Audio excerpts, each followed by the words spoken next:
تفسیر القرآن آج کا سبق سورۃ المائدہ آیت نمبر 117 اور 118۔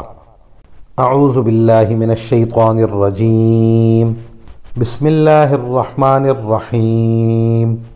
ما قلت لهم الا ما امرتنی به ان اعبدوا اللہ ربی وربکم وَكُنْتُ عَلَيْهِمْ شَهِيدًا مَا دُمْتُ فِيهِمْ فَلَمَّا تَوَفَّيْتَنِي كُنْتَ أَنْتَ الرَّقِيبَ عَلَيْهِمْ وَأَنْتَ عَلَى كُلِّ شَيْءٍ شَهِيدٌ إِن تُعَذِّبْهُمْ فَإِنَّهُمْ عِبَادُكَ وَإِن تَغْفِرْ لَهُمْ فَإِنَّكَ أَنْتَ الْعَزِيزُ الْحَكِيمُ۔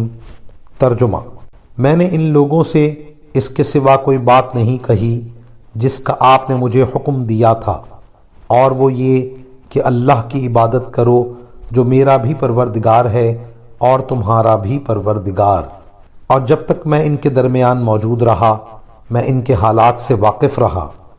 پھر جب آپ نے مجھے اٹھا لیا تو آپ خود ان کے نگراں تھے اور آپ ہر چیز کے گواہ ہیں۔